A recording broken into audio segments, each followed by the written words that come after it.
to the Tuesday night live stream. I'm playing around. I'm using a different tool than I normally use. Normally, I do my stuff on StreamYard. I'm testing out Riverside for business purposes, and so I'm trying to see how this thing works. And so um, that's what we got tonight. So on tonight's episode, um, I got some comic book ish kind of stuff, some um, words mean things. We're going to talk about the actual definition of propaganda. We're gonna do a character issues about my boy Vandal Savage, um, and we're going to talk basically. We're gonna get all you guys. You guys know that if you follow me on social media, um, I've been pretty active regarding my critique of what's happening um, with Minnesota and our deployment of federal troops there, and so that's what we got on tonight's episode. So plug in, tap in. We back to do the thing. Thank you, thank you, thank you, thank you. All right. So first things first, we're gonna do. I'm gonna start out with comic book stuff. Um, I'd rather talk about stuff that brings me joy, makes me happy, before I get into the slog of modern day political theater. And so we're gonna talk about Vandal Savage. Let's put my boy up on the screen. Okay. We talk about Vandal Savage. Vandal Savage is actually probably one of my favorite villains, and I think he gets underutilized. Here's the thing. I realize that I have my pet characters. I have my characters that I I ride with no matter what. And I will fight you to the ground about these characters. So like Ben Grimm, Luke Cage, Vandal Savage is one. And I actually think that Vandal Savage is probably one of the more intriguing big bads in DC. Um, he has he's not super powered per se, um, but he does have the ability to put a lot of the heroes under pressure. And so that's why I rock with Vandal Savage. Let me go ahead and play around with this layout here so you can get both of us on screen. Not available, not available, not available. All right. Picture in picture. Boom. All right. So with Vandal Savage, his power set really revolves around the fact that he is immortal. And so we're gonna run down the stats. We'll kick the ballistics on Vandal. Name is Vandar Egg. He's a caveman, essentially. He's commonly known as Vandal Savage. His last name is spelled A-G or A-D-G. Um, Kudos to if you can tell me how that's pronounced. Um, he first appeared in Green Lantern Volume 1, number 10. This is basically the cover date is December 1943, if I'm not mistaken. Um, the core concept is he is an immortal prehistoric human who has spent tens of thousands of years stacking his wealth, knowledge, and influence. Um, and so when we talk about like immortal villains, we think of Ra's al Ghul in the Batman mythos or whatnot. This dude has Ra's beat by millennia. We're talking on a scale of thousands and thousands of years. Um, he has extreme survivability. He's functionally immortal. I know in different comic books they made it that he had to consume his offspring to stay alive. I don't know if we still have that subplot running. And but essentially he is immortal. Enhanced physicality beyond normal humans, like a high level. I would almost say the thing with power scaling in like DC comic books is they don't have an official scale like Marvel does, and Marvel doesn't even pay attention to their scale all the time. But um, since DC doesn't necessarily have a scale, it's just Superman's the strongest, and we kind of scale down from there. Vandal, I would kind of rate as low superhuman. Um, he can absolutely, if he gets his hands on you as a regular person, he can absolutely maim you in innumerable ways. He probably would be like an angry chimpanzee. um, he has that level of strength. He is. He has that level of strength, but it's low level superhuman. It doesn't go up to the level of like an Aquaman or Martian Manhunter or even Superman. Okay. But I imagine that he is kind of on that tier where he's a little bit above Batman. And so I would classify him as low level superhuman. DC classifies him as enhanced human. Okay. Genius level strategist, tactician, long term planner. You would be a long term planner too if you could live for thousands and thousands and thousands of years. And you would see things in a different way. He over the thousands of years he's built wealth and networks and institutional leverage built over centuries. Right now, essentially, he is the commissioner of the Gotham Police Department, and he is living in Wayne Manor, just to kind of slap Bruce in the face with it. It's kind of funny. He's almost trolling Bruce, but essentially he's taking Gotham um, and corrupting it from the highest level. And it's pretty dope. I like the fact that they're actually using him in kind of this kind of all encompassing threat that Batman is eventually going to have to face off against. I think it's Matt Fraction who's writing him right now. So they presented him as this threat that Batman is going to have to deal with. Um, okay. So height and weight vary across depictions. It's anywhere between 6'2" and 6'4". I've seen his weight kind of fluctuate. Well, basically 5'10" to 6'4". I've seen um, the description on New Earth has him at 5'10", 176 pounds. If you've seen the comics, this dude is a unit. He is brolic. There is no way that he is 5'10" and only 176 pounds. We're talking, I'm thinking 6'2", 6'2", 220. No, he's pretty solid muscle, and a lot of it comes from the fact of he was born, in that caveman life, and so he still has a lot of that physicality. Okay. Um, he's not scary because he's strong. He's scary because he's gonna outlast you. He's gonna outlast you. He is going to absolutely um, exist long after a lot of his enemies shuffle off this mortal coil. And so, if even if he can't defeat you, he can just outweight you. Um, he also has these resources that he can deploy. He has thousands and thousands of years of connection and leverage.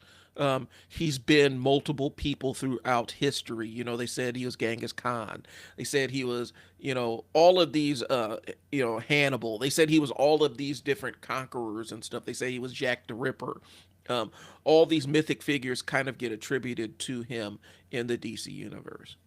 Here's the thing: why I think he's underutilized, he shouldn't feel like this normal villain of the week. And I like how they're presenting him now in the Batman books, where he's not just this flavor of the month kind of villain.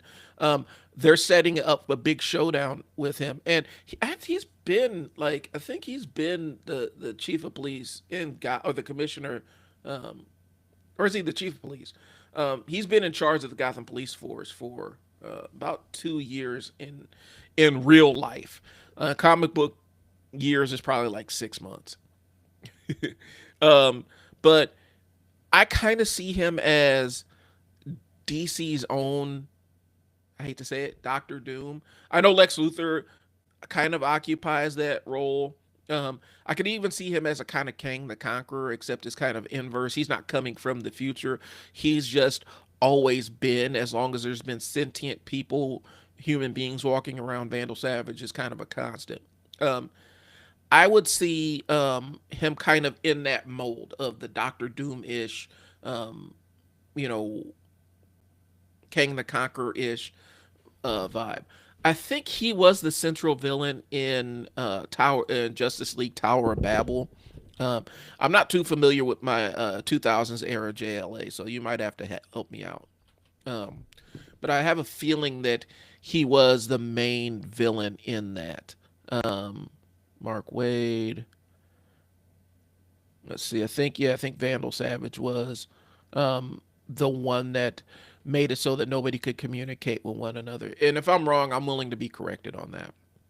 Like I said, some of this stuff is just what I can recall off the top of my head. Okay, but Doctor Doom has contingency plans. Kang has that kind of time scale arrogance. Savage has a simple cheat code. He could just outlive you.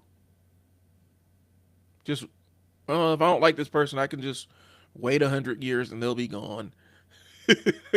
um, and so he can plan longer than civilizations last.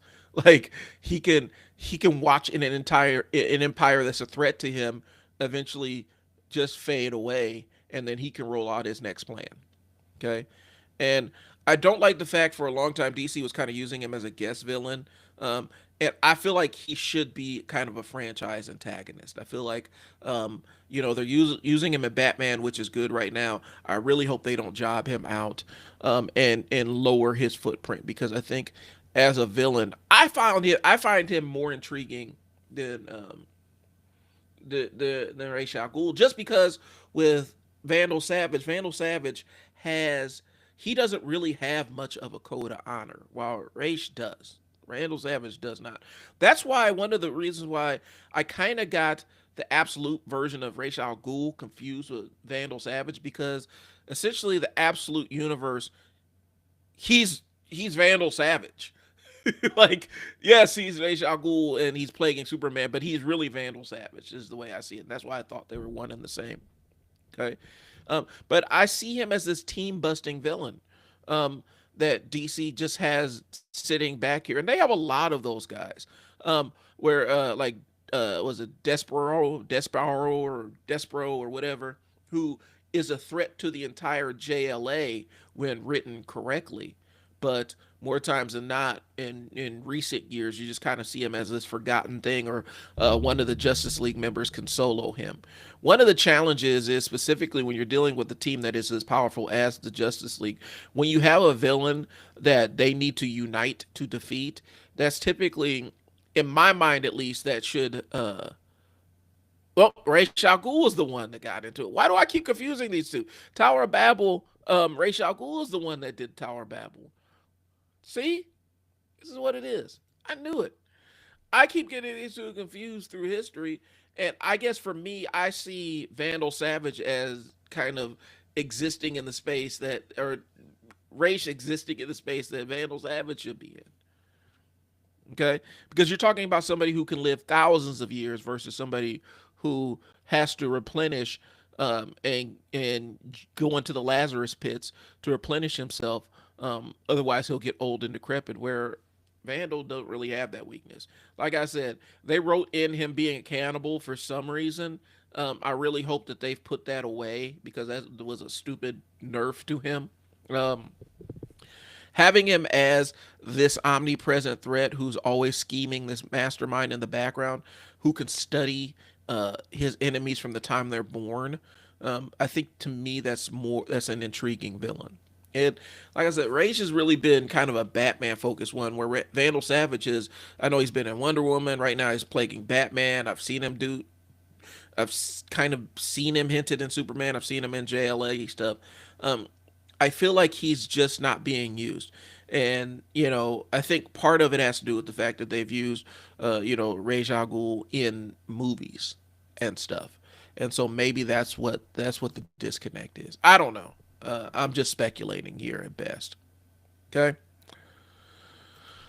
So, um, they keep using him as kind of this filler in villain, and I think he should be a franchise level antagonist. I think he's scarier than just about any other anybody who occupies that space. Okay, and so the origin was 1943. The origin idea is already there.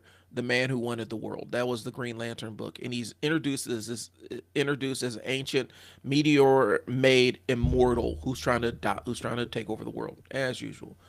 The concept is clean. Immortal conqueror. Perfect. Kang, the immortal conqueror. Okay. He levels up. He has a connection with the Injustice Society, um, and he gets tied to the big legacy hero ecosystem through the Justice Society and Injustice Society. Um, And this is where he was kind of positioned as this generational enemy to the JSA, which makes sense. DC's the JSA history has really been muddy through the history of DC, and it's always interesting how they deal with it. Right now, we're seeing them kind of play around with it in DCKO, where we have the Jay Garrick version of the Flash, and he just fought. I think his round was against Guy Gardner, and the way that they present and they talk about the JSA members in there, the death of Wildcat and all that other stuff. It's always interesting how they use JSA as a framing device because it does kind of muddy up the continuity. Okay, but he becomes tied to the those kind of titans of heroes, the ones that are considered to be the role models of your current heroes. Okay, um, pre-crisis, and I just I'm skipping his stuff with the Immortal Man.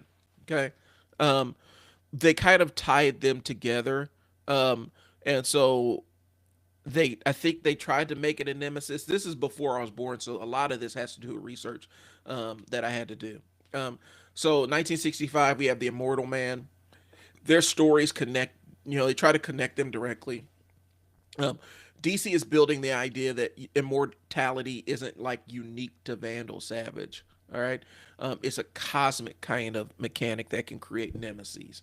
And eh, yeah, I'm not too familiar with the Immortal Man mythos. I actually need to go back and look into it. Pre-Crisis Spotlight. Now, this is actually when I started reading comic books. We're talking about 1984 ish. I was like a 4 year old. I learned how to read by reading comic books. And so I'm like 3 or 4 years old. And so I remember Crisis on the Infinite Earths books coming out around that time. I had no idea what the hell was going on. I just liked it because it had bright panels and the characters look intriguing. Okay, but pre-crisis, it's Savage versus Superman and the Forgotten Heroes. So this is Action Comics number 552 through 553. This is 1984. So Savage triggers a massive plant menace that's connected to Superman. Immortal Man jumps in to help with the team up. And that's where they really establish that this is a rivalry. Um, and they've kind of filtered out the Immortal Man. I haven't really seen him. At least I haven't been. He hasn't been on my radar. I'd be interested to see if there's any books with him in it that are modern. Okay, and the Meteorite Connection kind of gets enshrined in the Silver Age kind of stuff. Okay.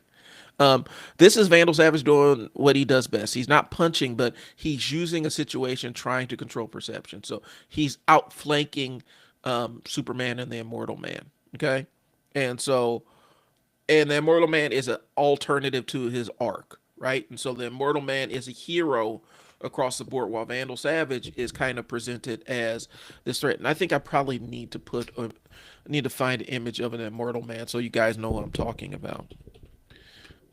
And I'll forgive you if you don't know who he is, because like so many superheroes that DC has introduced, because I think there's an Immortal Man, I think there's the Lazarus Man who dies and comes back.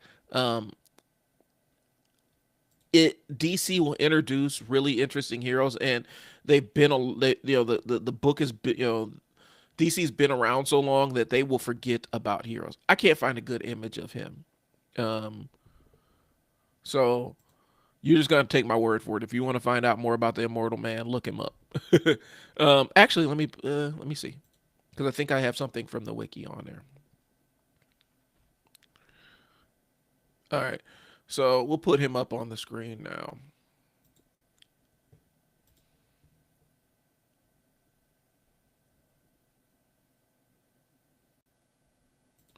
We'll put Immortal Man up on the screen so you can see who we're talking about.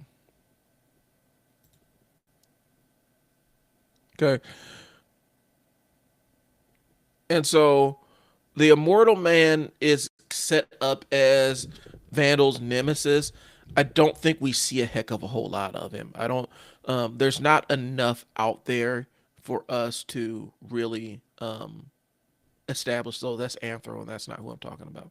Um, there's not an immortal men. See, this isn't even an immortal man. This is a group. Um, there's not a ton about him after the Silver Age, and the images they have of him, I'm gonna be really frank with you. They're not gonna look good on the screen. They're not really gonna look good at all. Okay.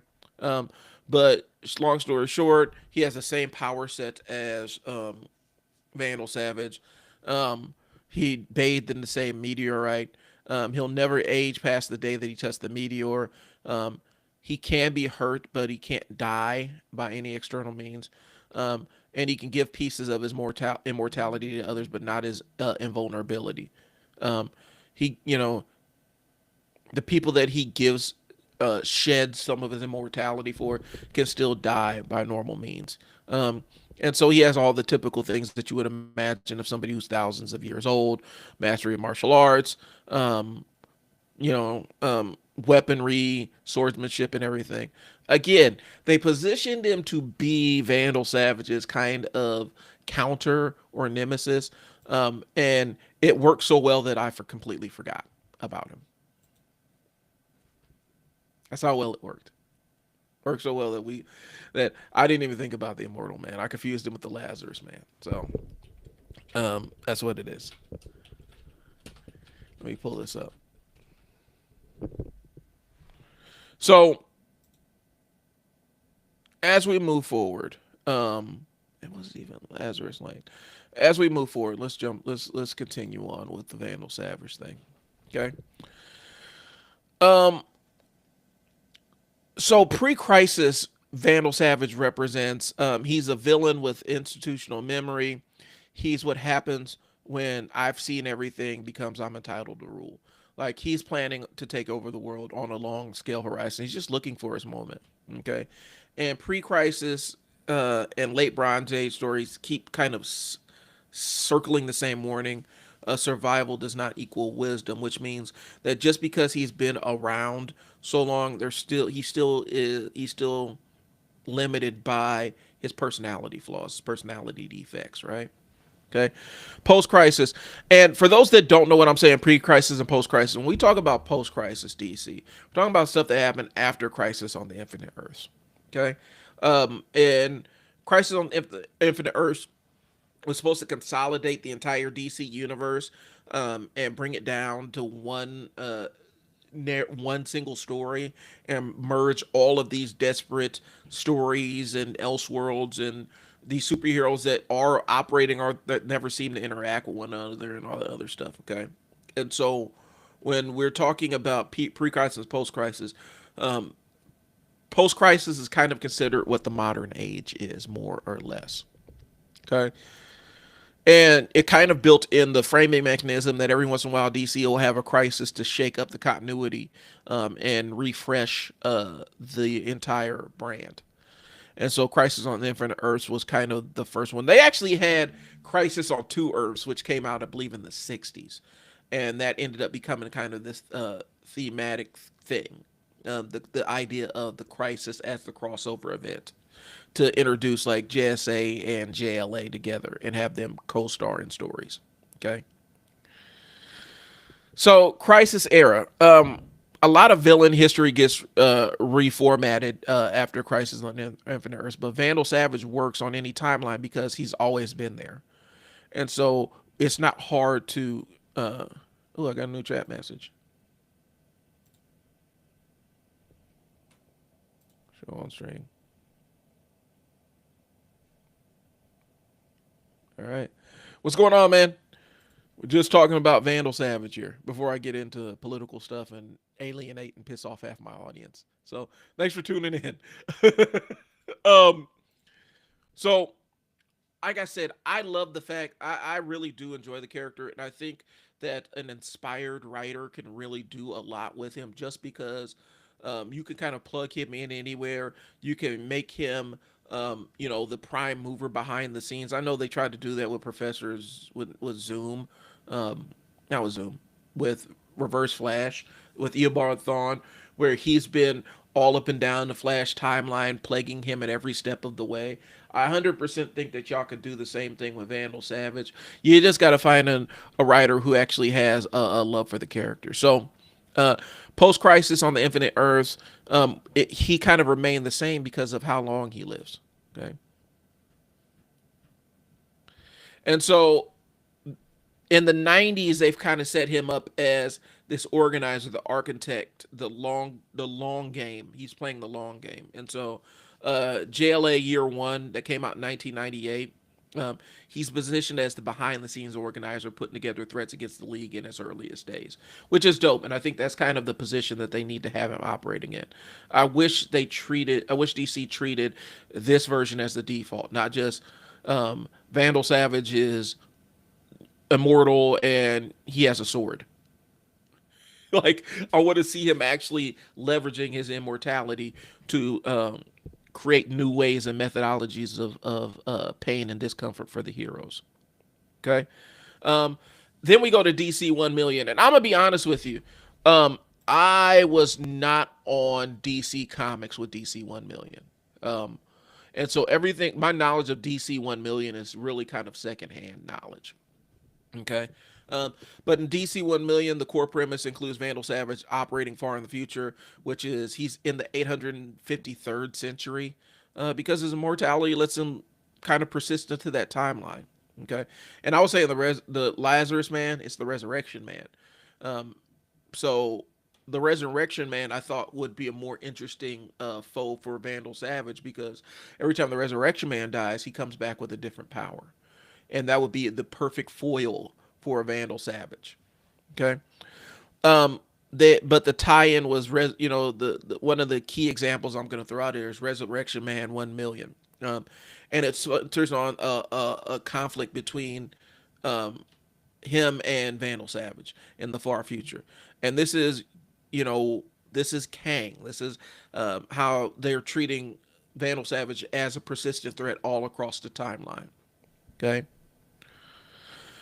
2010, the return of Bruce Wayne. And so this is Return of Bruce Wayne is listed among the kind of the major Vandal Savage related appearances and references, and this is kind of reinforcing his connection to historical atrocities throughout the world.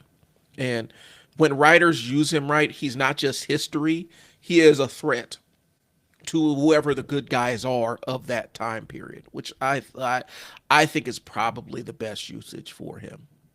Okay. And I'm jumping through here. We have the New 52, which was a narrative disaster, kind of. Um, but in Demon Knights, he was the main cast member, but the title's built around medieval DC with Vandal Savage as an immortal presence in that era, which works.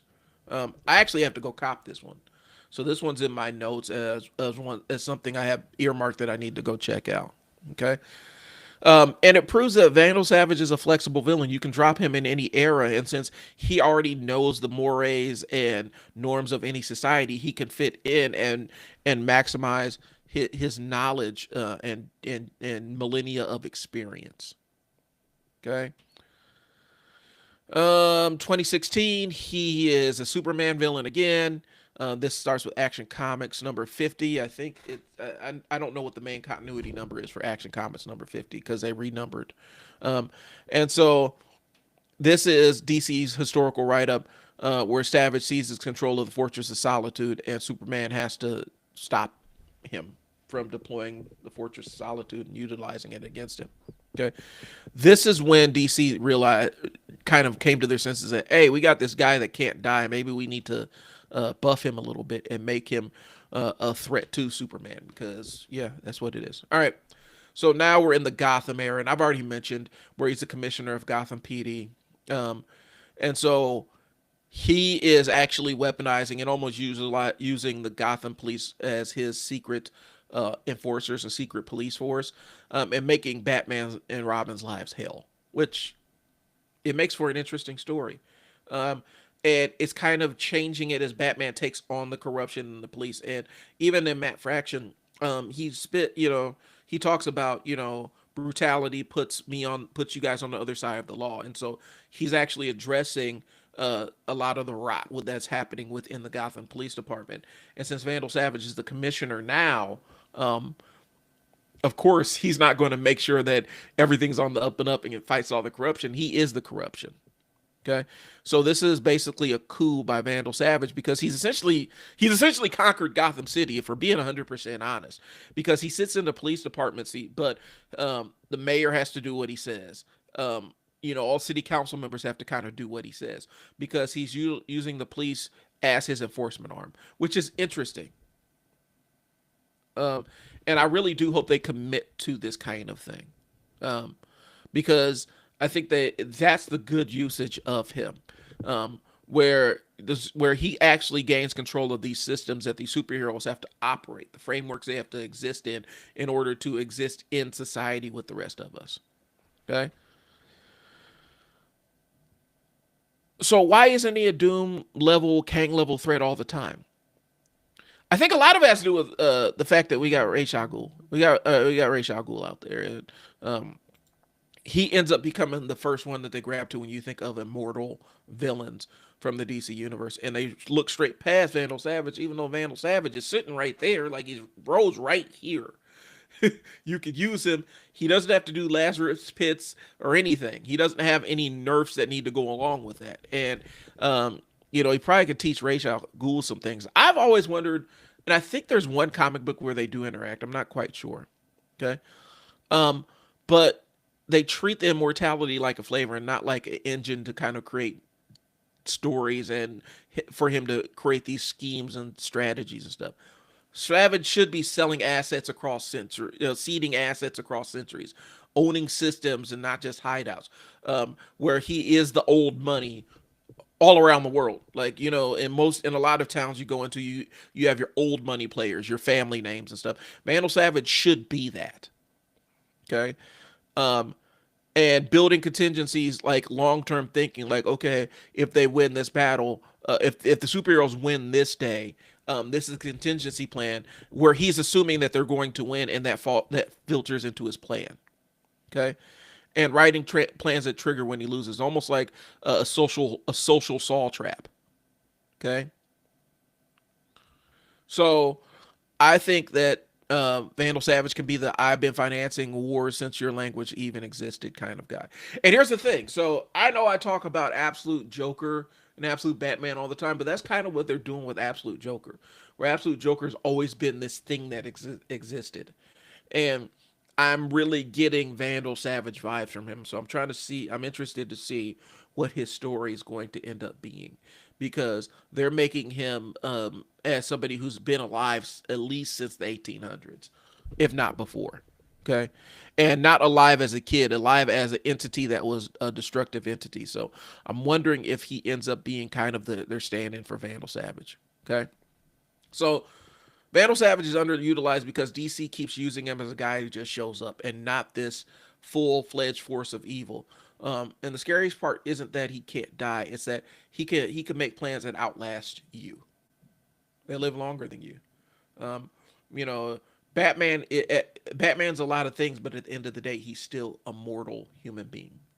And as a result, Vandal Savage is gonna can the waiting game on Vandal Savage is crazy. Like his waiting game is crazy. He doesn't have to really. He can just wait Batman out and say, all right, I'll just wait till you in the nursing home, and then that's when I'm gonna put this plan in motion, and you're not gonna be able to do anything. At least that's what he thinks. And Terry McGinnis jumps out of the cut, and now we have Batman Beyond fighting Vandal Savage, which would be really a good book. Okay. So if you want to read them, I'll give you a quick reading list. Green Lantern Volume 1, number 10, 1943. This is when he debuted. All-Star Comics, number 37. This is 1947. This is the Injustice Society era. Um, Action Comics, 552 to 553, 1984. This is where we set up the dynamic against him versus Superman and the Fortress of Solitude. And they tied in the Immortal Man to Vandal Savage. Justice League Year One, 1998, is a good one. DC 1 Million. I actually have to go read DC 1 million because I can't even recommend it or say it's good, yay or nay on it. I only have one book of it, and I really wasn't feeling it, so I need to actually go back and look at that one. Resurrection Man 1 million, it's kind of the same thing. Um, Demon Knights, where we get the medieval Vandal Savage. Action Comics number 50. This is 2016. This is where he takes over the Fortress of Solitude and actually becomes a big player. And then the current Batman run, where he is the commissioner of Gotham PD. So, um, yeah, I think that the character of Vandal Savage is super fascinating, and I feel like he doesn't really get enough of the shine. He doesn't really get enough of um, the focus. Okay, and so I'm really interested to see what DC does with him in this current arc. Okay, so next thing, and again, this is where I'm pivoting into politics. So yeah, it is what it is. Um, let me pull up my notes here so I can be accurate. And I think I'm gonna start with words mean things before I get into how fucked are we. Okay. And what we're gonna talk about in words mean things is we're gonna talk about the word propaganda. Okay. And I'm pulling up the seven methods of propaganda with definitions so that you can follow along.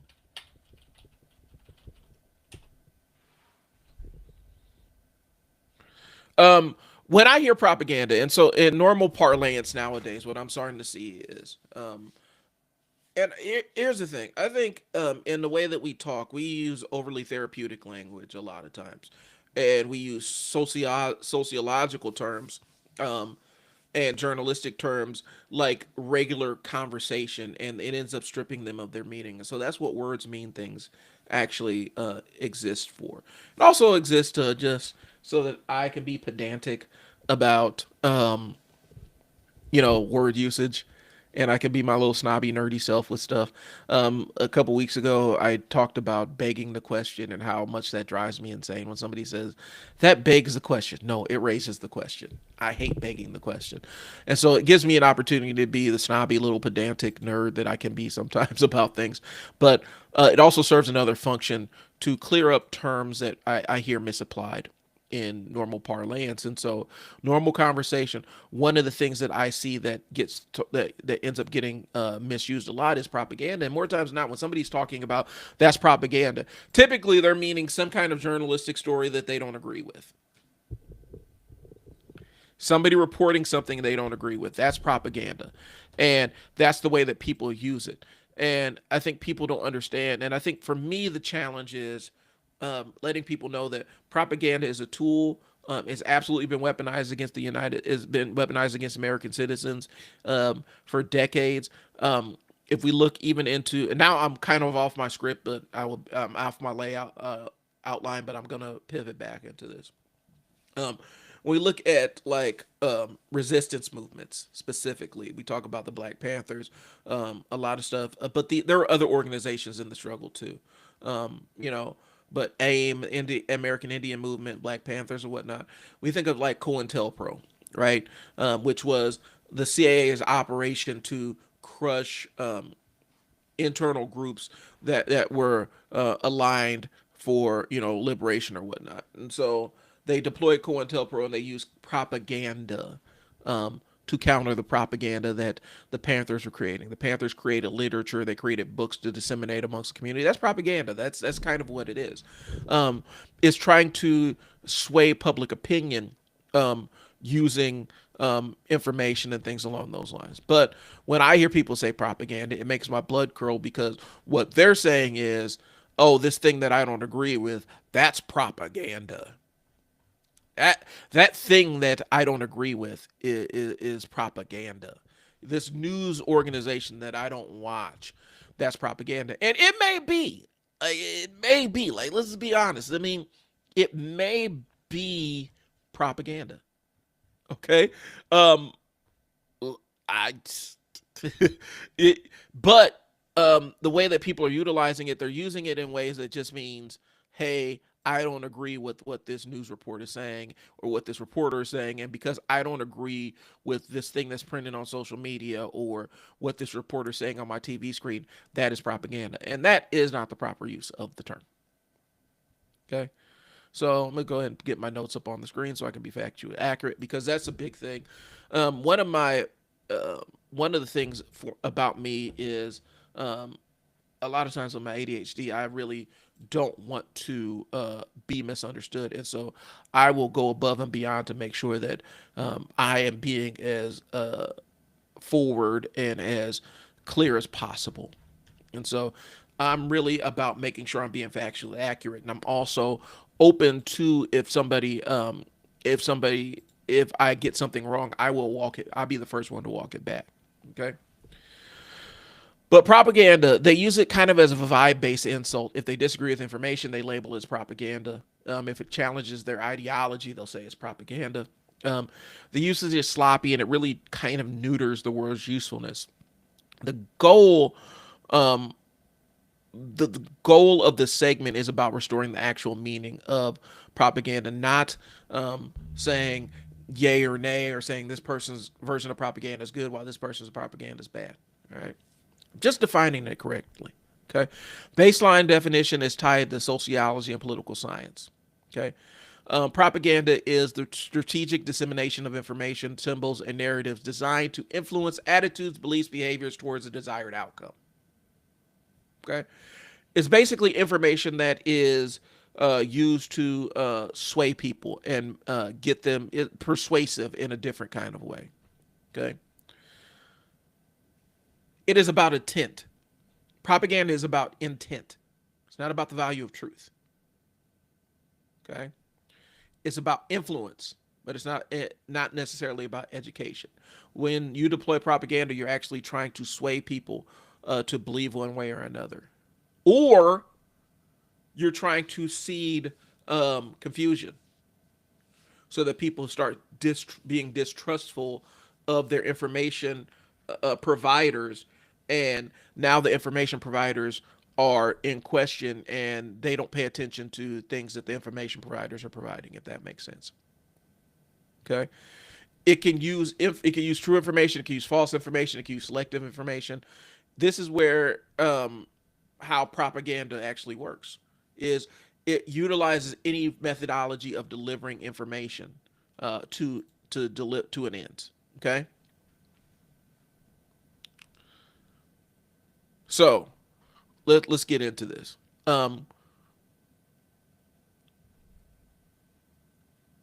it's intent. We have to focus on. I'm sorry, I got a little bit lost in the sauce here.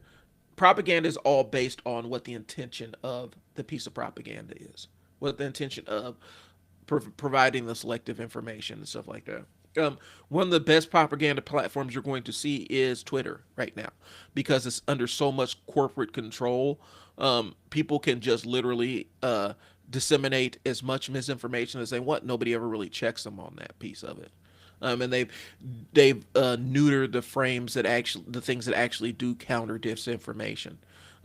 The idea, and I think the thing that we need to understand is when you're dealing with somebody who deals in propaganda, if they're a propagandist, or if they're trying to alter a message or um, lean into a message to get people to follow along with that message, the intent of the propagandist, and this is one of my biggest gripes about a lot of these political talk shows, these debate shows, um, your real time with Bill Maher, aside from Bill Maher being a fucking racist, um, um, is they'll bring on the propagandist and allow the propagandist to speak, and they think if they dunk on the propagandist to make the propagandist look stupid, they've won.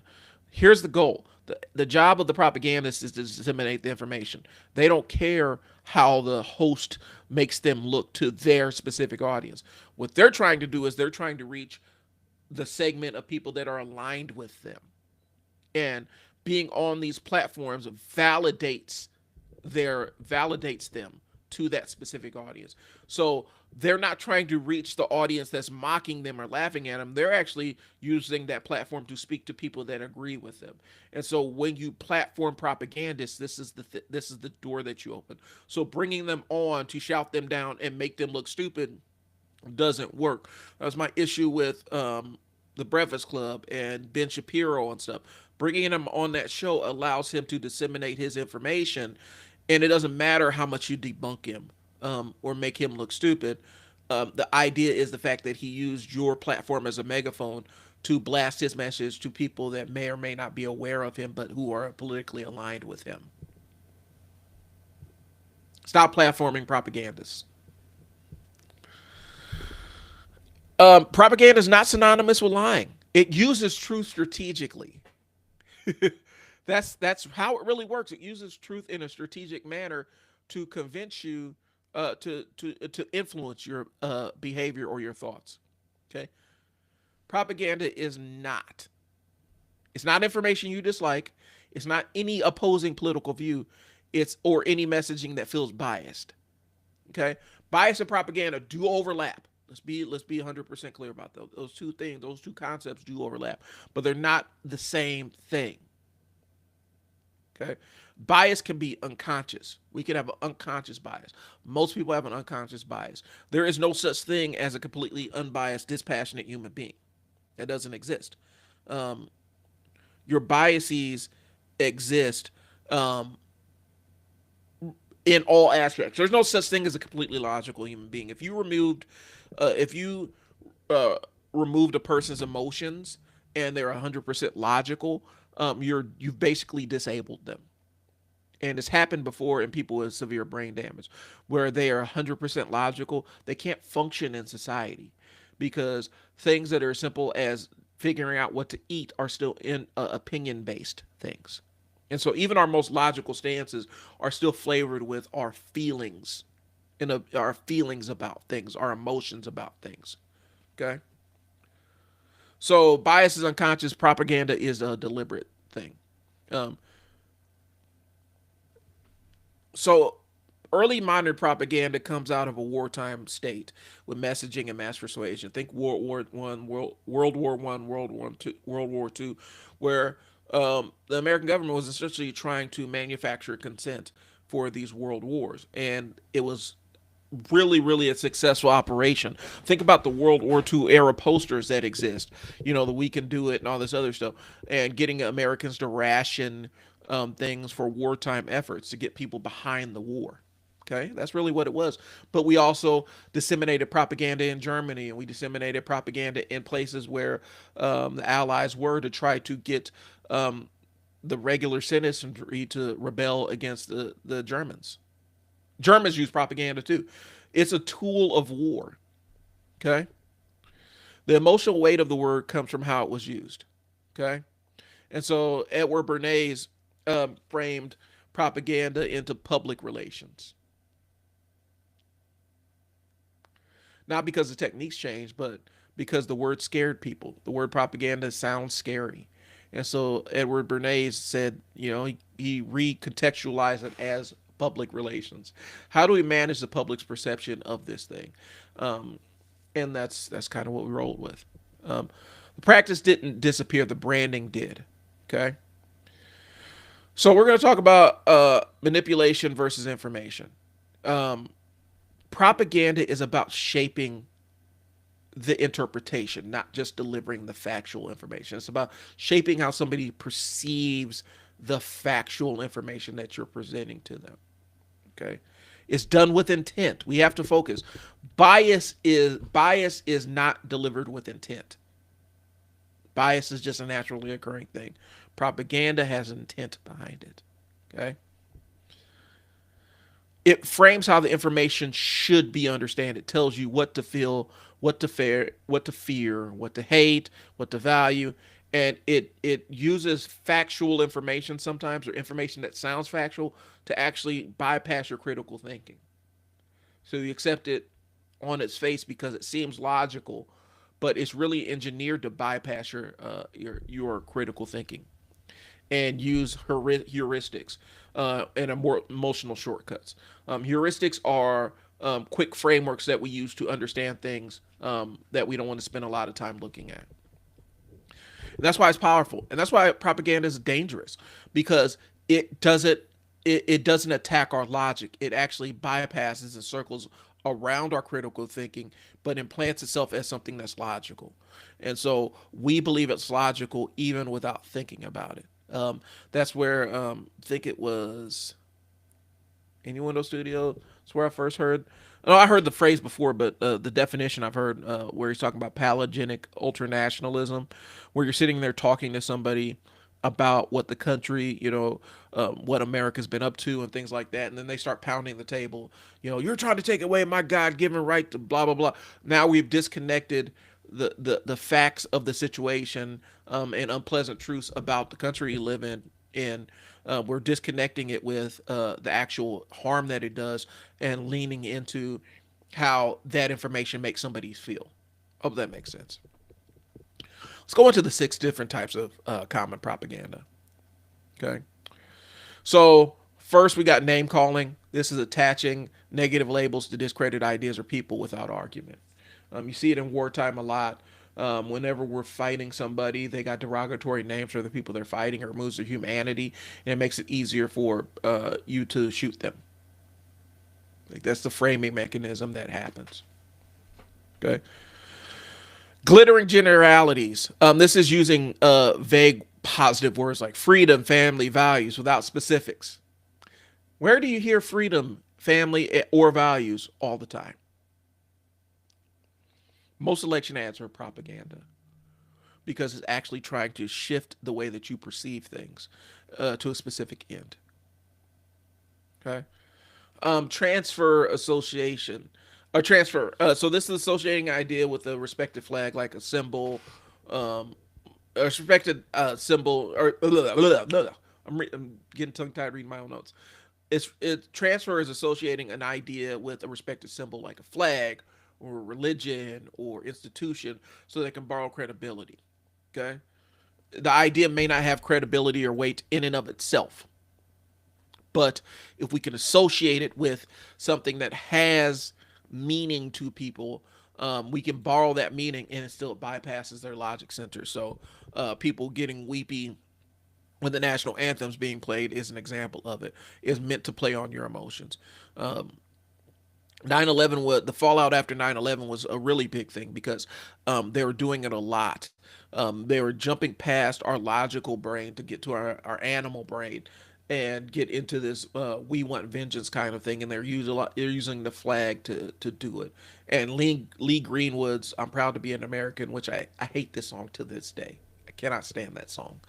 But it gets people weepy and emotional, and they're shut off to logical arguments. Ergo, the logical argument: why are we invading Iraq when it was Saudi Arabia who funded the 9/11 terrorists? Why are we invading Iraq?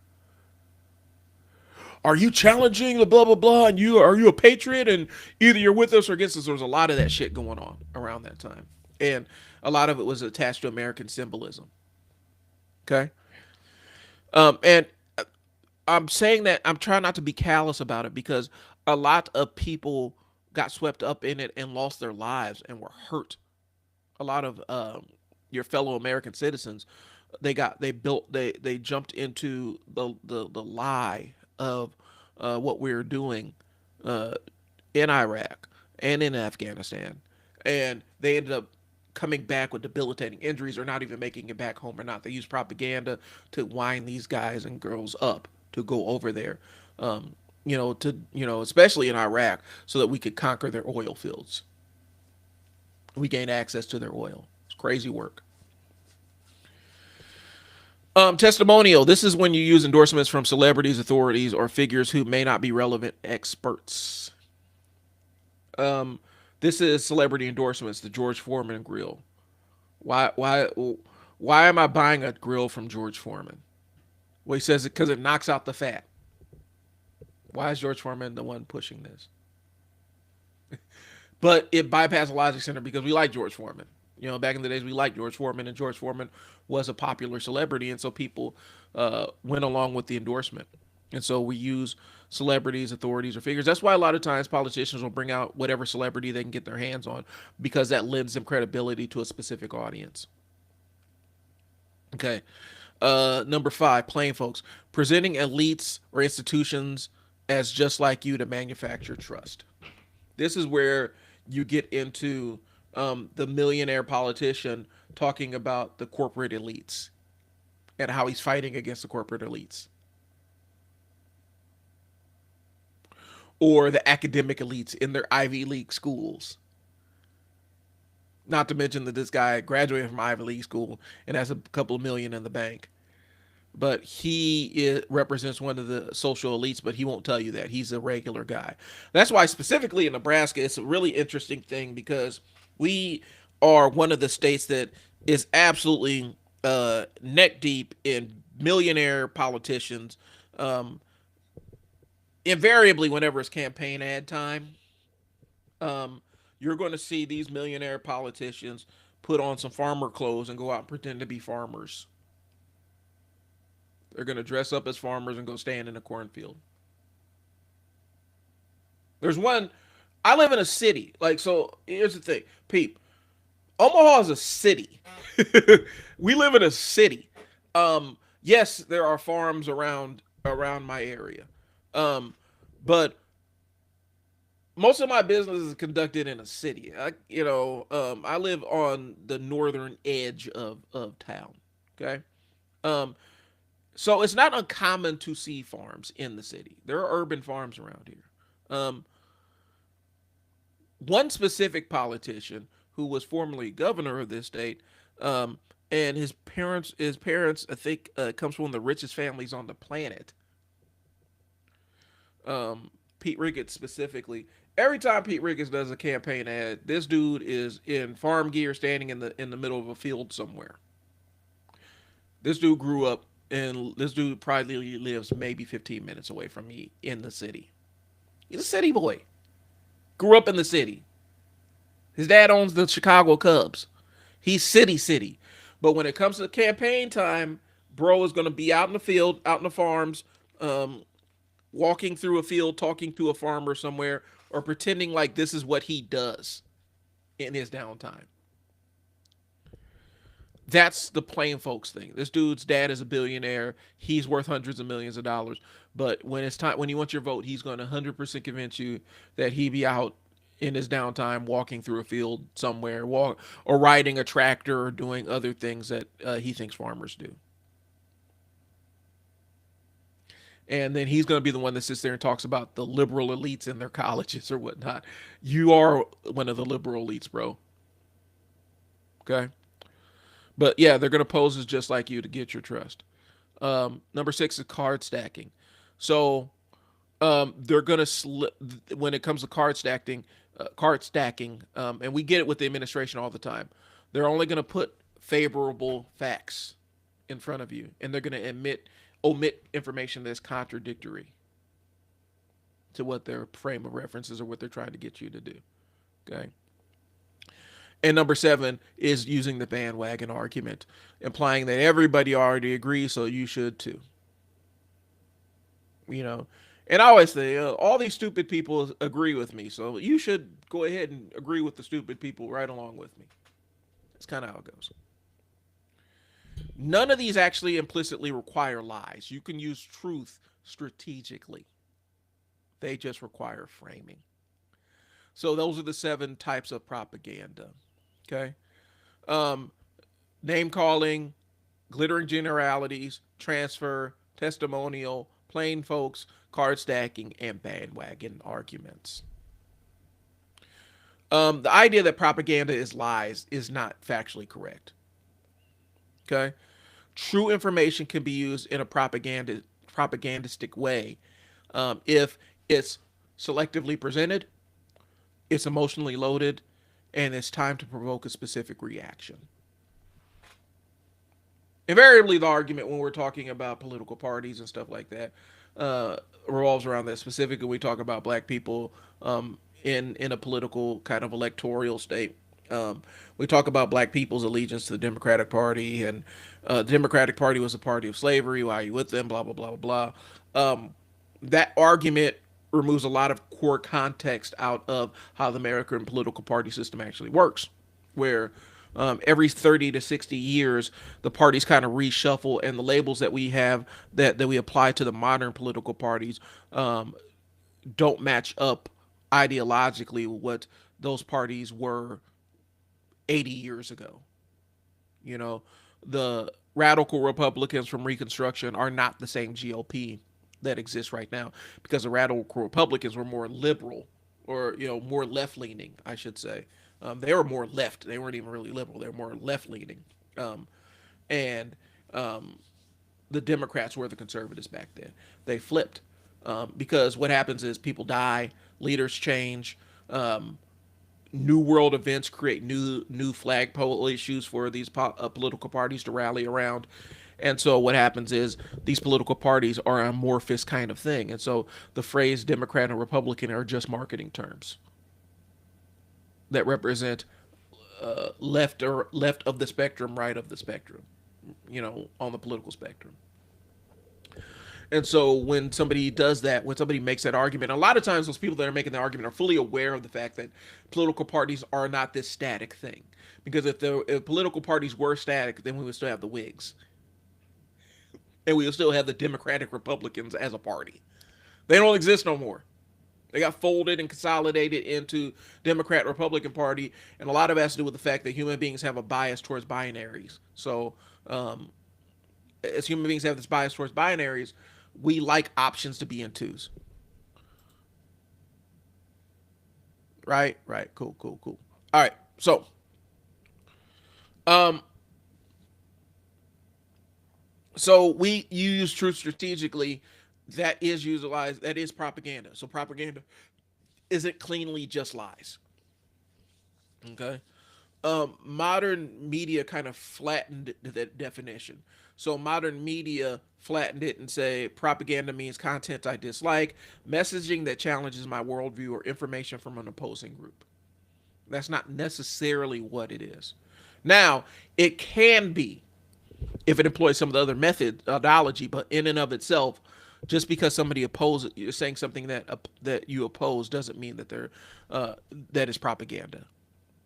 Okay, propaganda is deliberate. There's nothing passive about propaganda. It is a deliberate act. You're factual. You're omitting facts. You are strategically truthful, or you're using truth strategically. Okay, and so precision does matter. If every single message is propaganda, then the word absolutely means nothing. If everything that you disagree with on your television screen or your radio waves is propaganda, then the word means nothing. Propaganda has to have intent behind it. And there's a lot of things that are propaganda out there. I'll be honest with you. There are entire networks that function as a propaganda arm for the state. All right.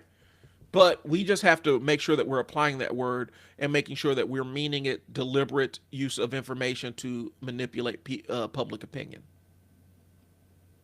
Okay. If only lies are propaganda, then people miss the real influence operations that are happening in real sight right now. Like they miss, if propaganda is only lies, then we're going to ignore the fact that there are some truthful pieces of propaganda out there that do have truth to them, but they're using truth in a strategic manner. Accurate language is how you protect yourself from this kind of manipulation. Okay, so propaganda is not about whether something is true. It's about whether it was designed to steer you somewhere by bypassing your logic and not asking your permission. Again, propaganda is an intentional action. It doesn't happen automatically. It's a very deliberate thing. Cool? Cool. That was words mean things.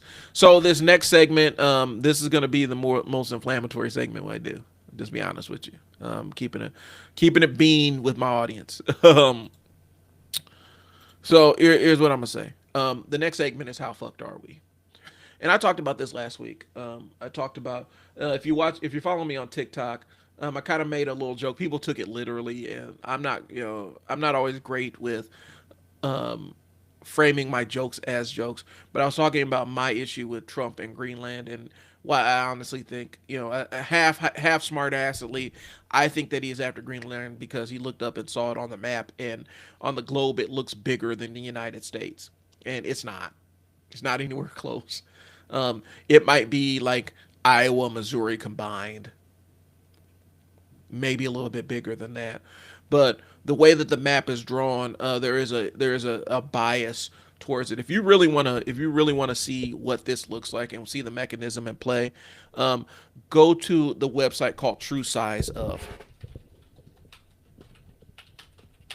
True Size of is good for decolonizing your brain. What I mean by that is, it a lot of times when things are presented on a map, and this is off my topic, but I do need to talk about this a little bit. When we see things presented on a map, we assume that that's the actual real size of the country. Okay, true size of actually gives you a real perspective on how big some of these countries are and how little they are. Um, so let me go ahead and put myself in the screen here, or maybe down there.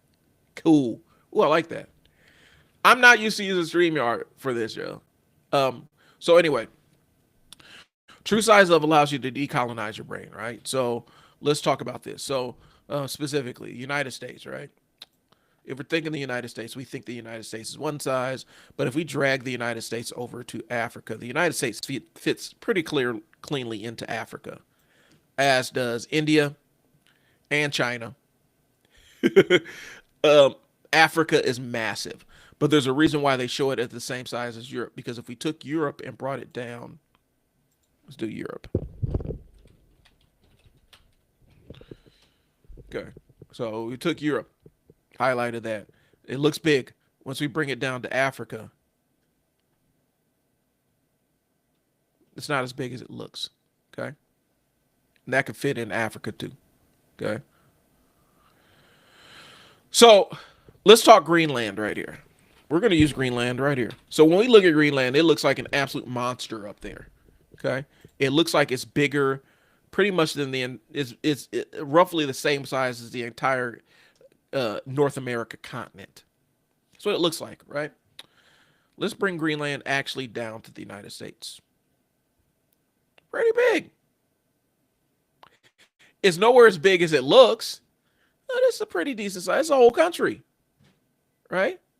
It will run north to south, essentially from Canada down to Mexico. If you put it right in the smack dab in the middle of the country, that's a pretty healthy boy right there. But it's nowhere as big as it looks on this map. And I earnestly believe that bro, let me get this ad off of my thing. I earnestly believe that bro looked up here and saw Greenland sitting up here and said, "Man, that thing is huge up there. Look how big that is. I need to possess that." I know there's minerals and I know that there's all kinds of other stuff. I'm not stupid. I know that there's minerals and stuff that he has that corporate people have interest. I think on his end, the only thing he cares about is the fact that, ooh, look, it fits. Ooh, look how big this country is. If the United States took it over, then we would have a country that's bigger than ours. We'd have possession of a country that's bigger than ours. That's what Greenland actually looks like. So true size of is a great way to kind of decolonize your brain when it comes to the size of countries and stuff. And so I'm a nerd about this stuff. I jump into this stuff all the time. So, all right, we'll stop sharing that. Back to the grind. All right. So how fucked are we? Um,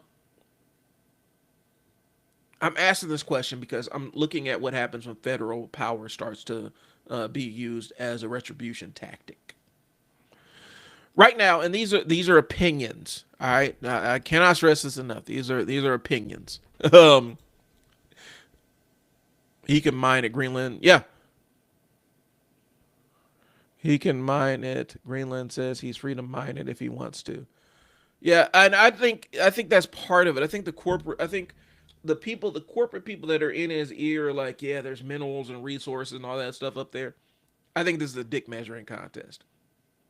Like that's what it is. It looks big. He wants it, and I don't think his thought process goes that high level. I think a lot of the people that surround him are thinking on that level. Um, he is. I think even the stuff with Venezuela, where we've essentially taken over Venezuela. He knows that there's oil there. I don't think that there's a whole lot of thinking that goes on behind they have oil, me want oil kind of thinking.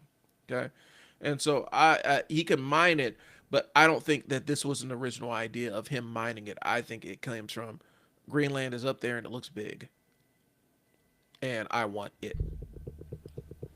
This is my take. Okay. How fucked are we? So what I'm seeing is, and like I said, these are opinions, y'all, but it's based on just kind of being a political science nerd, journalism major, all the other stuff that would make this super interesting to me. Um, it's hard to disassociate with. It's hard to dissociate with some of this stuff. To be honest with you. So what I'm seeing is, and it's just a pattern that I see repeating.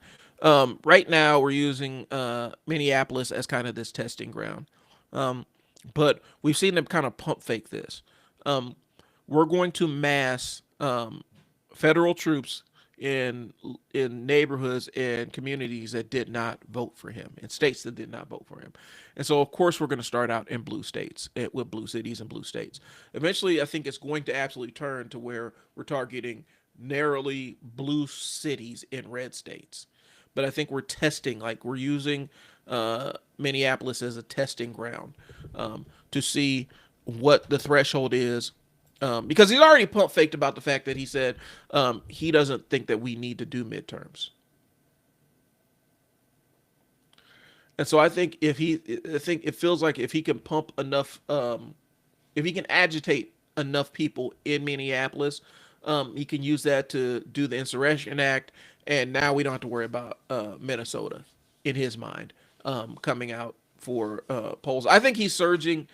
I think he's surging federal troops into these states, into Oregon and Minneapolis and stuff like that, to inflame people, but also kind of as a retribution for not voting for him. Because you could say a lot of things about him, but the thing you cannot deny is the fact that he is kind of petty like that. And I think that it's a kind of an intimidation thing. I don't know. I don't think that this cleanly has anything to do with immigration. I think that was the excuse that was presented, and the reason why we're doing it. Uh, but then we ask why, if we're doing immigration, right, and that's the entire intent of it. Um, and we're trying to have a hiring, like they had this big hiring of ICE agents. Why did they waive they waived a very narrow requirement, a specific requirement for federal agents, which is you can't be a known associate of any kind of white nationalist gang or any kind of separatist militia or anything. They waived that. Why would they waive that for ICE? And where are the Proud Boys? Where are all these people that were super active? All these other, for all these years, they were super active across the country, and all of a sudden they just go radio silent. My take is ICE is filled with a lot of these militia guys who could not get into law enforcement or were kicked off law enforcement for being assholes and incompetent and stuff. And so now they're using ICE as their proxy. They're collecting a paycheck and they get to rough up some people that don't look like them. And I think one of the misconceptions is when I say white nationalists, people think only white people can be white nationalists. And there's an entire South America that will disagree with you about that. Um, this is where we're starting into colorism. We're starting to get into how different how different marginalized communities interface with one another. We can get into the anti-blackness that you see like down in Florida and stuff from other brown people. So there's a lot that goes into that aspect of it. Um, and so when we say white nationalists, we're just talking about people that mobilize against the general interest of black and brown people. Okay. So I'm back on my outline here. I got my little rant in. Okay. Um, the federal deployment is a signal. It's absolutely a shot across the brow of these communities that did not vote for him. I can fuck with you whenever I want to. That's really that's how I'm seeing it. Voter agencies and resources are being deployed to states and cities that are openly hostile or are not friendly to Trump politically. And so this is, I'm going to crush you under my boot kind of thing. I'm going to get all these ICE agents who are friendly and loyal to me and drop them in your communities to show you that I still can control what you do. Um, the thing we need to understand about hard and soft power, Um, Soft power is laws. That's laws. Hard power is arresting people and detaining people in the carceral state. That is hard power. Um, this administration really has no use for soft power. We've seen it the way they ignore court orders, the way that they treat judges who aren't friendly to them and stuff like that. They have no need for soft power. They're not using soft power in any way, shape, or form. Um, it doesn't benefit them. This is all hard power. Arresting people, coercion, brutalizing people, forcing people to do things that they wouldn't otherwise do, and putting them in situations that actually harm them to get compliance. Okay. Um, Federal enforcement. I'm gonna. This is federal enforcement can be legitimate. I have issues with how federal. I have lots of issues with federal law enforcement and how they proceed, but there are more or less legitimate ways to deploy federal forces to handle things. Um, right now, we're seeing federal enforcement as retaliation. Okay, even the even the appearance of this being retribution destroys the trust. And there's some people that are really fine with this. Like there are segments in America where they are happy seeing brown people suffer. They don't mind seeing black folks getting tear gas. That actually brings a smile to their heart. And I think the challenge is we have to stop treating it like there is some kind of reconciliation with these people. People are showing you who they really are right now. Remember it when they no longer have their guy in power. Remember who they are because they're going to start coming around again when this is all over. Like shit is sweet. You need to remember who they are right now. You need to take note of who they actually are. Um, so we're going to talk about retribution versus governance. So governance operates on consistency and rules. Retribution operates on loyalty and punishment, or fear or avoidance of punishment. So when federal power starts to look like it's being used to settle political scores, the system shifts from rule based to personality based. Now, I'm going to throw this out here because this isn't necessarily in my notes. I do have to add some nuance to this. Um, and I'm talking narrowly about black people. Black people have existed in a form of fascism in this country pretty much since Reconstruction, like in different ways, shapes, and forms. And so none of this shit is new. The state using weaponizing violence to harm us and to enforce compliance upon us is nothing new. I got into it last week talking about how OPD, the Omaha Police Department, how they were bailing through this city in the 90s and how they treated us, us in North Omaha. Um, the people in West Omaha did not get treated the same. And anytime you tried to report, or if the word got out that you were going to report one of these police officers, the retaliation would be swift. We used to have a thing that circulated called the snitch list. Snitch list was people that were suspected of talking to the police. Suspected of talking to the police. What happened was there's somebody in the police department saying this person informed on this person, and they compiled a list and they would put it out on the streets as a control method, and people would get hurt behind it. Okay, and so the way that the cops acted in North Omaha weren't the way they treated West Omaha citizens. I've seen it with my own eyes. I've experienced it with my own eyes, and so to act like a lot of these power games are new or the use of hard power from the state to enforce compliance is new, is kind of a bullshit cop out. You know, whenever somebody starts talking about this isn't the America I know and all this other stuff, um, what America did you live in? Because what I know, this is pretty familiar. What's happening is now that level of violence is actually being directed at white folks who disagree. That's what's happening. Um, there's always been hard power from the state, from the federal system or the state um, being exercised against black and brown people and indigenous people. You know, you can go back to slavery, Reconstruction, Trail of Tears, Custer. You can go wounded knee, all of these things. The state has always used hard power to enforce compliance. Look at how they treated Chinese migrants on the while we're building the railroads. That was hard power. Lynch mobs, posses, all that stuff. Um, Legally organized ways to harm people that aren't in the general, like, aren't the majority population. I'll say it like that. So this idea that this stuff is new is not new. What is kind of the newer wrinkle is they're expanding it out. Again, fascism is a funnel, bro. Like, and I don't think people understand this. As we start getting deeper and deeper into this, like we're only a year into this. As we start getting deeper and deeper, the people who thought shit was sweet are going to find themselves on it stacked into the other pile. Because eventually the differences aren't going to be this color of my skin. It's going to be, are you Catholic? Hmm. Go stand over there. That's the trajectory we're on right now, and that's typically how fascism works. Okay.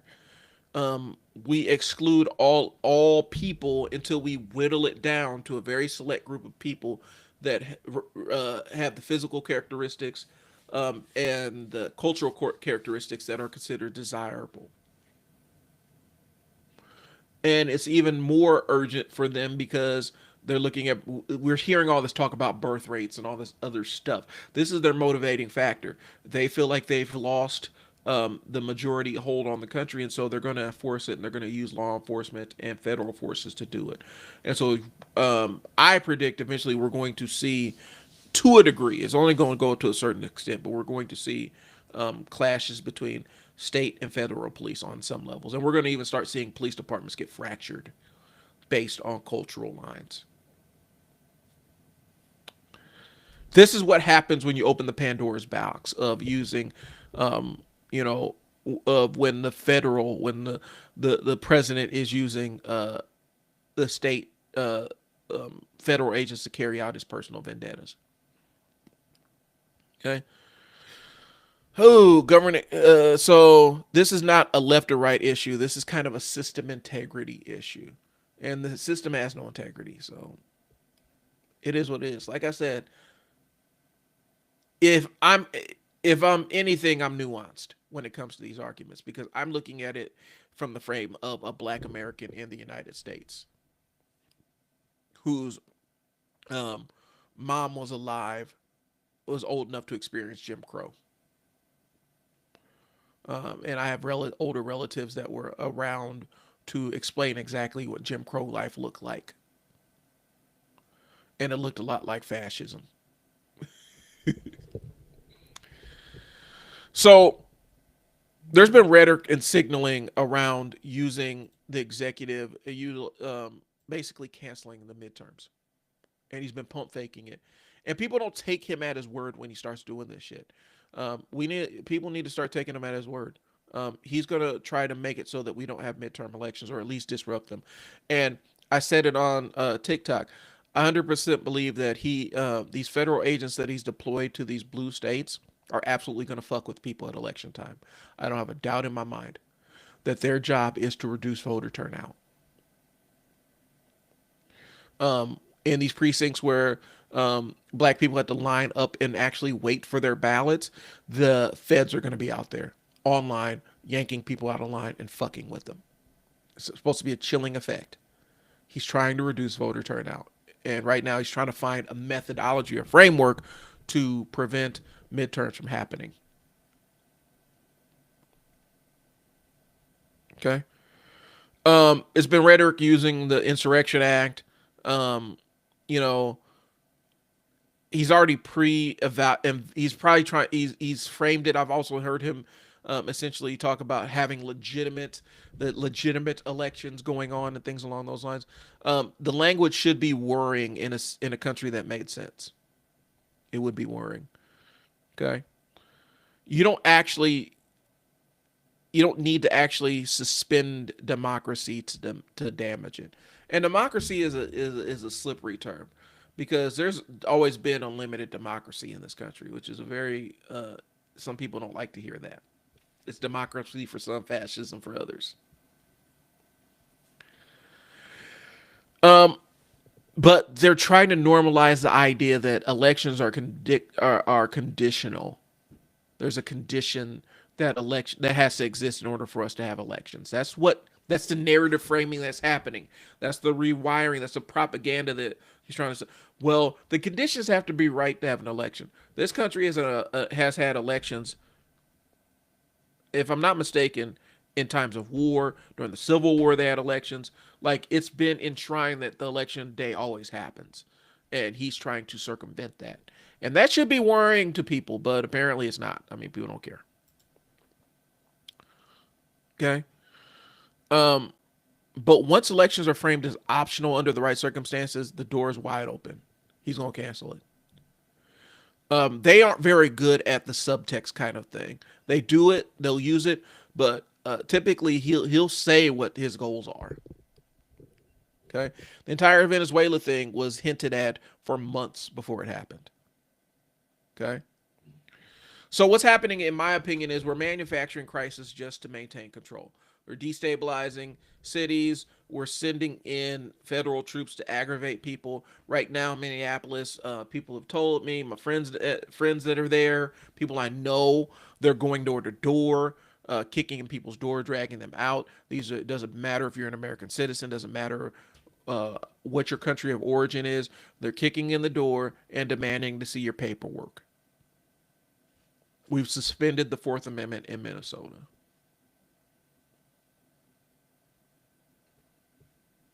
Doesn't exist anymore.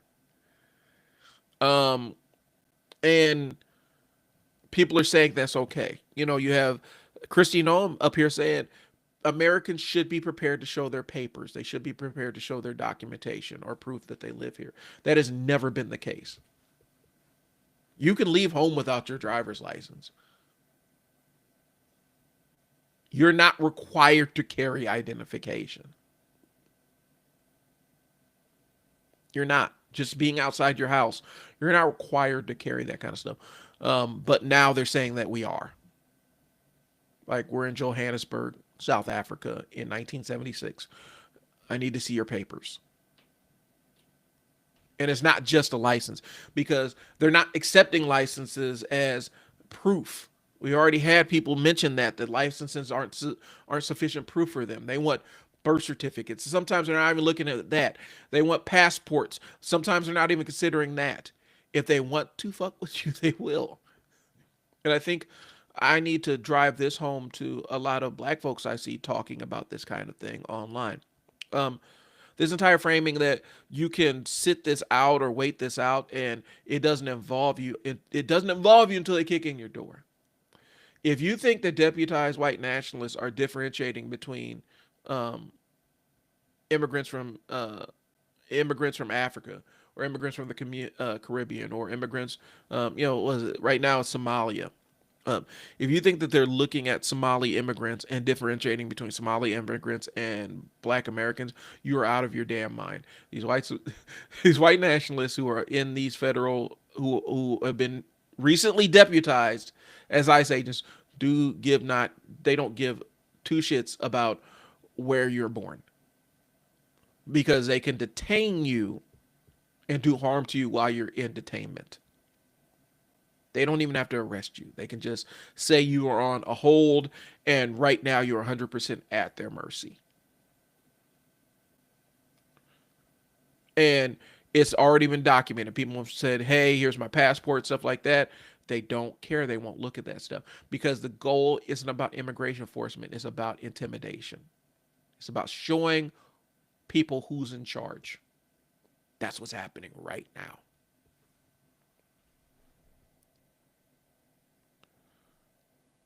All right. So we're manufacturing the crisis. We're escalating tension. We're framing dissent as disorder. So whenever you equate protesting with rioting, you've fallen into the trap. You are allowed to protest. as your First Amendment right.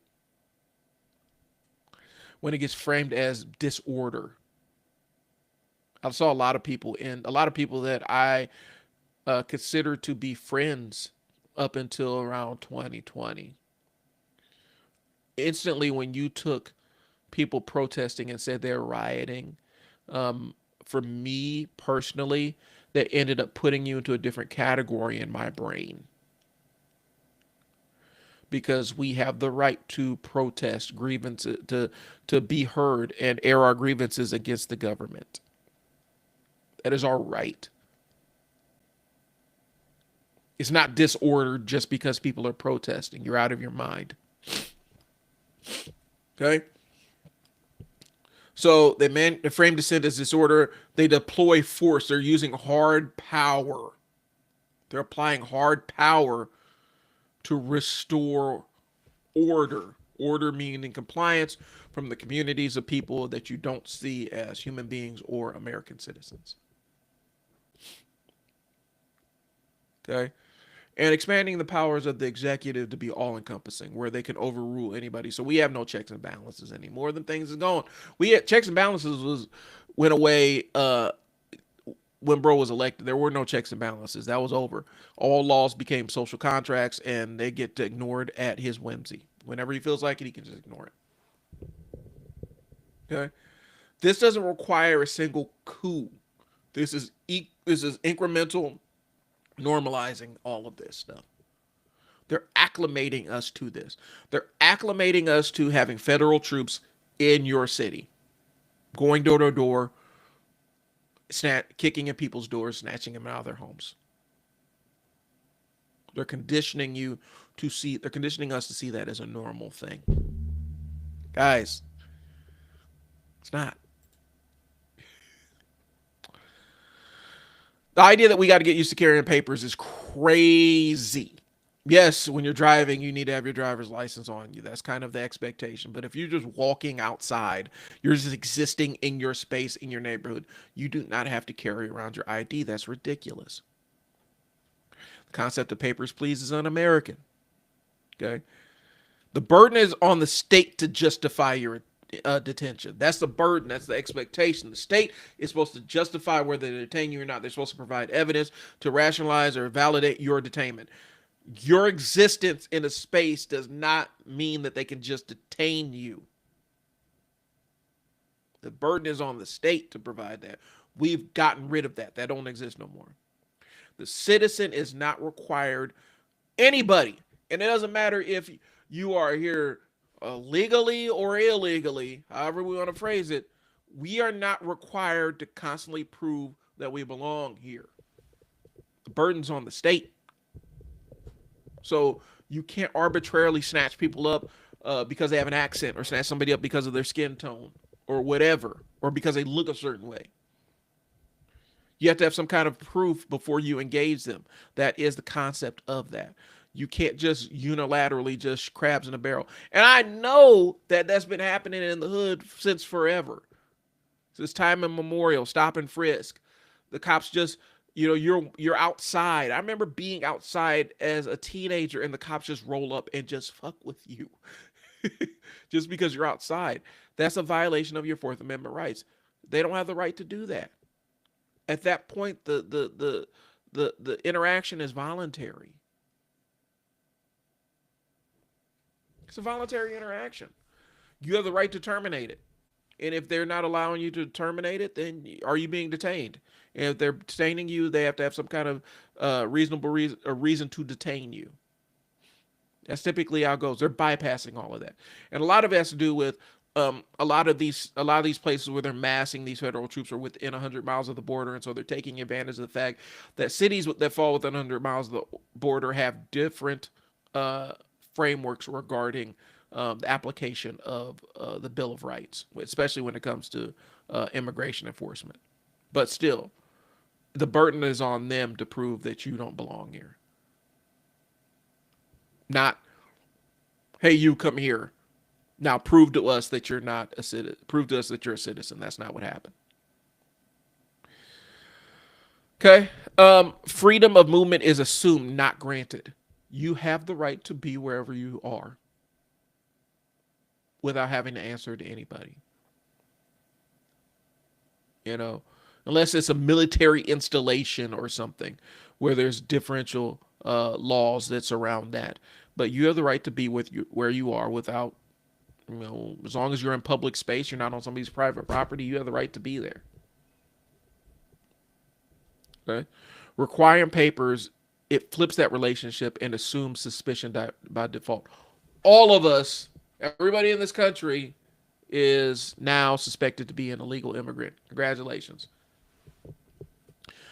The reason why some people are so callous and they don't care is because they know that they will never be questioned about what their immigration status is, because they don't have brown skin, they don't have an accent, they don't have the same amount of melanin in their skin, so they know they will never be the target of one of these extrajudicial enforcement actions, because they just are protected from, they're insulated from it, even if they may be a Canadian citizen. Or they may be, their parents may have come from some European country illegally, and they're not supposed to be residents here. The assumption is their skin color insulates them from that for a lot of people, and so that's why a lot of people really don't care about it. And that's a sad state of affairs, where you can't look past the fact that just because you're insulated from a thing that's happening doesn't mean that it's right. All right, it's starting to piss me off, so let me get through this. um, Carrier papers doesn't improve law enforcement. It offloads the investigative responsibility to civilians. You're doing their job for them. Okay. Instead of officers doing their own job and establishing probable cause, individuals are pressured to self-validate and prove consistently. This ain't security. This is just for their convenience. They ain't doing it to keep you safe. And a lot of it revolves around the federal troops. Understand that a lot of these people that are federal troops right now, that are in ICE and stuff, they have no real law enforcement background. They don't. They're law enforcement with no law enforcement background, limited training. They aren't qualified to do this job any way, shape, or form. They are what we would call, or what y'all would be calling, DEI hires.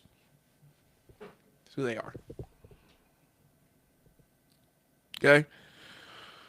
Um, Selective enforcement. Let me wrap this up because I got too many different points to get on this. All right. Um, I already talked about selective enforcement, discretion creep. Let's zoom out here. Federal retaliation, electric, making the elections contingent upon what's going on in the country, and the papers discourse. They all share the same thought line. We're conditioning the public to basically whittle away our rights to the state. That's what's happening. Um, and this ain't new for a lot of segments of this country. For some of y'all, it's new. Some of y'all, this is a new experience. Um, May the odds forever be in your favor. Um, because I'm watching people in real time grappling with this on social media and grappling with the reality of the world that they're living in that's always existed for some of us. This ain't new. So that's all I got. So how fucked are we? We're 28 days. We're 28 years later. We already passed the 28 days. We might be in 28 weeks later kind of mode, but I'm more leaning into 28 years later. Um, I'll be generous and say we are 28 weeks later. That's the level of fucked we are. So that's all I got. It's been Blurting While Dad. Thanks for tuning in with me and listening to me depress you about politics. I do appreciate you guys. Thanks for tuning in. I will catch you guys next week.